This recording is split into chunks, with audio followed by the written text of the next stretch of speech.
Hi guys, welcome back to yet another fun DIY sailboat refit video here aboard good old Athena. This video is sponsored by Audible, more about that a little bit later. In this video, it is finally time to install the beautiful laminated beam that's gonna go up here. Last week the temperatures were a little bit too low, but this week we should be good. I made this a few months back by gluing together 7 layers of an exotic hardwood that shall remain nameless because I'm still not sure how to pronounce the name of it. But ever since then I've been super excited to get this glued in place, and that is hopefully going to happen a little bit later today. Also in this video I should be able to put up the trim that's going to go here on the entranceway into the aft cabin, and maybe, just maybe, I'll have enough time left over to get started on the door frame for the head. I'm excited to put up the laminated beam because I think it's going to look pretty dang spiffy, but also because then I can finally get rid of this, the remnants of the old bulkhead. Bum, bum, bum, bum, just going about my daily business. Oh, ow, for helvete Satan does. I've only ever bumped my head on this a couple of times, so it's okay, but that's why I left up these bits of tape here to have more of a chance to see the thing when I was walking towards it. Now the reason I left this up was a bit of belt and suspenders from when I supported the cabin top using some 2x4s. Once I get the new laminated beam in place, the unsupported span is going to be the same as between the other 2 laminated beams, so that should be okay. That's these 2 beams right here. Underneath all of the dust, they are beautifully varnished teak. Why don't we start by doing the most terrifying thing I'll do this week, and that is to cut this guy to length. Because of the curvature of the cabin top, this is not going to be a 90-degree cut, but rather a 92-degree cut. The bulkhead is going to get painted white, which is my personal preference, but the laminated beam, just as all of the other teak trim in here, is going to get varnished, and that means I can't hide any gaps on either end. So I need to get this pretty much spot on, and that's why it's terrifying. Now, if I mess this up, I've got a backup plan, but let's just cross our fingers and hope it doesn't come to that. That is pretty much spot on the 92 degrees. And let's just grab the other angle. Of course, the beam is going to be a little bit too long now, but I'm just going to take it nice and slow and sneak up on the right measurement. I'm going to set the angle here on my saw to the last angle I measured off of the bulkhead, and then it's just a matter of crossing my fingers.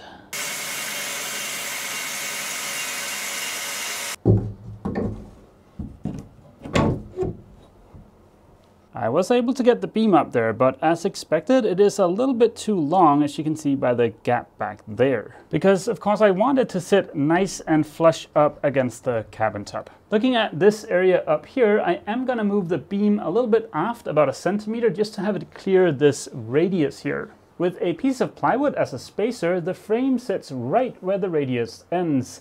I think this is going to look good with the door frame that's going to come up here. I am pretty close, so now it is just a matter of making a lot of small adjustments. Did I mention I am not a professional at this, hence the DIY in the title of my videos? By using my driver's license, I can remove tiny slices of material until I've got a fit I'm satisfied with. And yes, this is me, age 18. I was so nervous making that cut that I forgot to start the camera, but I'm now so close that I just need to remove just the tiniest bit of material, and I think I'm going to use the angle grinder for that. After copious amounts of fiddling about, I think we're finally there. I've used some of the other trim to wedge it in place just to test that, so let's go ahead and get the surface prepped and smush it up there with some thickened epoxy.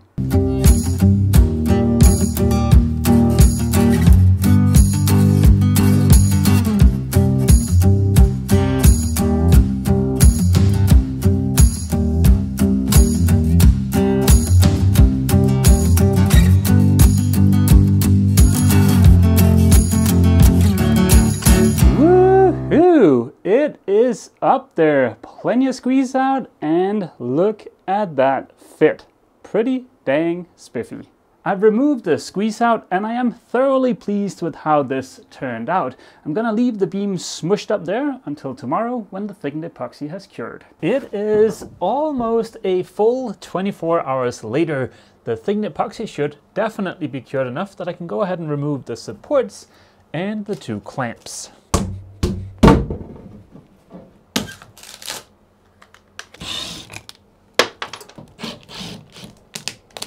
This pleases me. I am a 100% happy camper. Now let's get rid of the Skullbuster 2000 up there.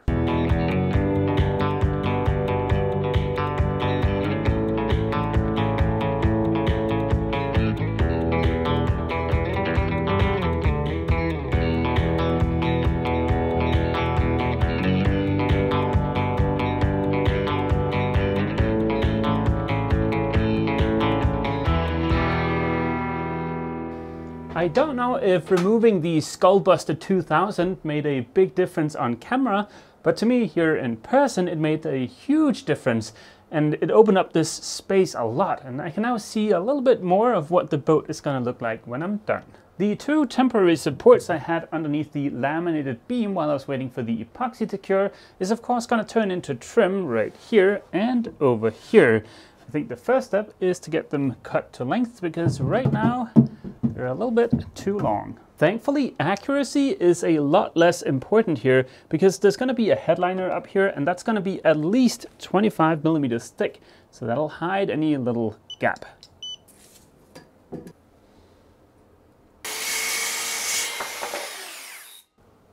A quick peck on the cheek by Mr. Angle Grinder and I think we'll be there.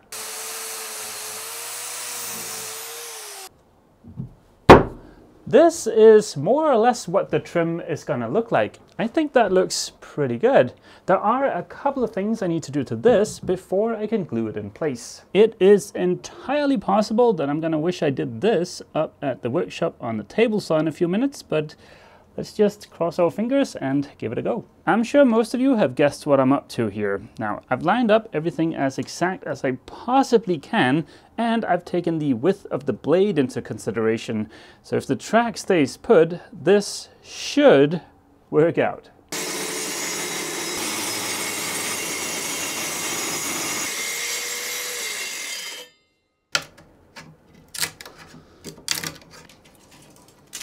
With the bulk of the material removed, I just need to widen it a little bit here near the top to account for the tapping on the bulkhead.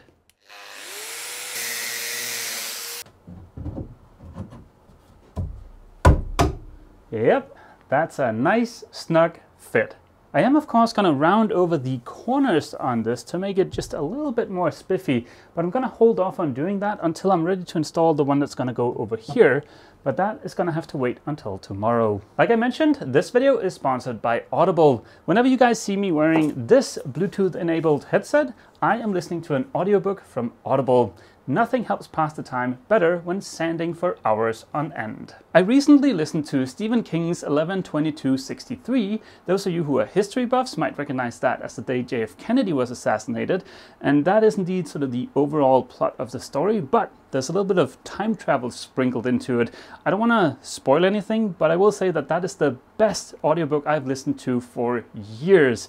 So if you're into a little bit of time travel, you should definitely check out Stephen King's 11/22/63. Audible also has a long list of sailing-related audiobooks if that's more your speed. I'll leave a list down in the description of some of my favorite audiobooks, both sailing-related and non-sailing related. Audible content includes an unmatched selection of audiobooks, original audio shows, news, and comedy. Listen to Audible on the go while shopping, going to the gym, or while traveling around the world. You can listen anywhere, anytime, and on any device. Mobile, Alexa, Bluetooth, and more. With Audible, you'll also enjoy easy audiobook exchanges and your own audiobook library that you keep forever, even if you cancel. Go to audible.com/saillife or text saillife to 500 500 and you get 3 months of Audible for just $6.95 a month. That is more than half off the regular price. This is for a limited time only. A great big thank you to Audible for sponsoring this video and for keeping me entertained here aboard Athena. It's a few days later, and like any cooking show worth its salt, I've gone ahead and taken care of a little bit of prep work off camera.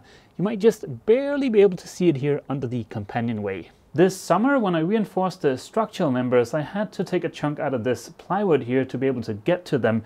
So of course I had to patch that on the other side before I can put up the trim. I cut a patch from some 18mm plywood I'd left over from the nav station. I glued and glassed that in place and applied a bit of fairing compound, and this is what I'm left with. A quick bit of sanding, a few coats of paint, and you'll never know that this is a patch. Besides that little bit of sanding, all I need to do before I'm ready to put up trim over here is to cut off this little notch up here.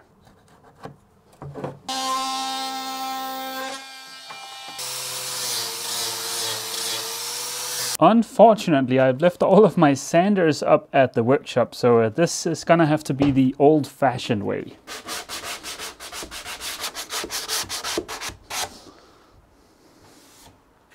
Good as new. Let's go ahead and make that last little bit of trim.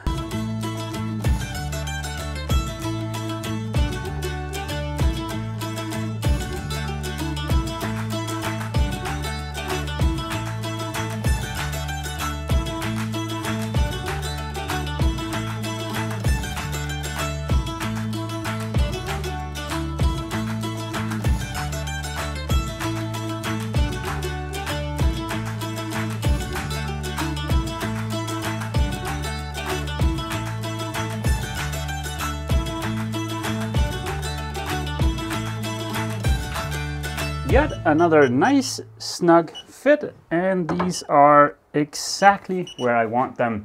Now before I glue them in place, there's one more thing I want to do. I want to turn this into this. I think this looks a lot nicer, it's nicer to touch, and if I ever bump my head on this, this is going to be a lot more forgiving than this. I have double, triple, and quadruple checked that the depth of cut here is set correct, and that this is nice and tight, because yeah, I don't want this sliding on me and wrecking all of my work.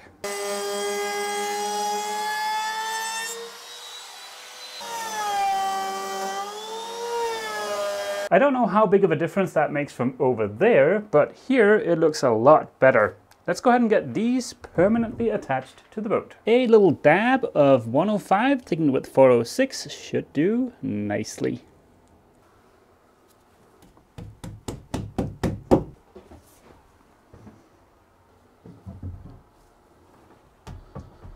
Ta-da! This area of the boat has now been beautified. We've got the laminated beam up here and the 2 pieces of trim. All this area needs now is just a few coats of paint and it'll be done. Well, almost just a few coats of paint. Tomorrow up at the workshop I can get started on the door frame that's gonna go here. I've changed my mind as to the design of the door frame a couple of times, but I think I've finally arrived at something I want to stick with. Welcome back to the workshop. Like I said, I think I've got a design for the door frame. And meanwhile, the other devil with 2 diesels is working on his generator. My first plan was to make a big radius, something like that, but someone pointed out that that would look kind of 80s, and I get that, and all the other door frames on Athena are not shaped like that, so that would be a little bit weird. My next idea was to make 2 radiuses, something like that, but that's going to be pretty difficult to pull off and have it look good. So my new plan is to make sort of an arch up here and then 2 straight pieces. Something like that.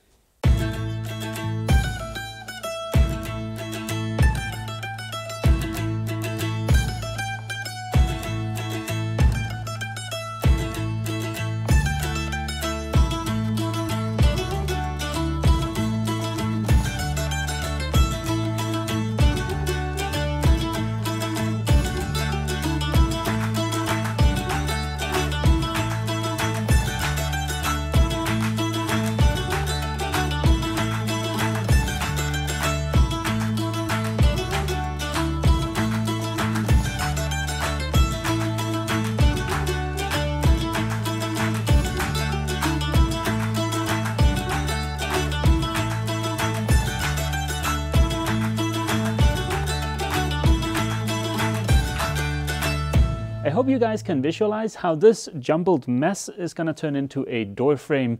I can't show you the unclamped version in this video. That is going to have to wait until next weekend. I think the curved piece up here is going to make the door frame look a lot better, and as you saw, it wasn't that difficult to do. I'm very excited to see what's going to happen when I unclamp all of this. Specifically, I'm excited to see how much spring back I'm going to get. I fully expect this to straighten out just a tiny bit when I unclamp everything, but of course for what I'm doing here, the exact shape of this is not important. This is all just cosmetic. I think I mentioned earlier that the door frame I'm going with is kind of a compromise between what looks good and what's also easy to do, because these two options are certainly more difficult than what I'm doing here, especially this one here in the middle, because these bends here would be pretty tight. It's certainly not impossible. I mean, if you just have thinner pieces of wood, they will of course bend to a much tighter radius.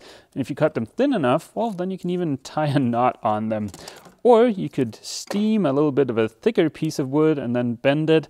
But yeah, doing what I'm doing here is a lot easier, and I still think it's gonna look pretty dang spiffy. Before I end this video, let's just take a look over there to see how the generator project is coming along. As you can see, nothing has happened with the itty bitty Perkins yet, but over on Martin's side of the table, there has been some progress. This is probably very similar to what Athena's setup is gonna look like, but of course just much smaller. Yep, them's is a lot of angry pixies. Athena's is probably gonna be half the size of this. In a couple of days, I'm leaving to spend Christmas with Ava, and I think Martin is going to continue working on their generator over Christmas, which means they'll probably have ironed out most of the kinks by the time I get back. If that ends up happening, it should theoretically be pretty smooth sailing for me in January, but yeah, I know nothing about engines, so that'll certainly be interesting. Even though I'm leaving to spend Christmas with Ava in a couple of days, I have already pre-recorded one video and I think I can get another one done. So there should be a video next weekend, and there should also be a New Year's video, and we're probably also going to do a live stream in the beginning of next year. So I'm not going to leave you guys hanging for the entire month I'm going to be gone. But yeah, I hope to see you guys back here next weekend. As always, feel free to leave a comment down below, and don't forget, if you've enjoyed this video, remember to leave a like. See you!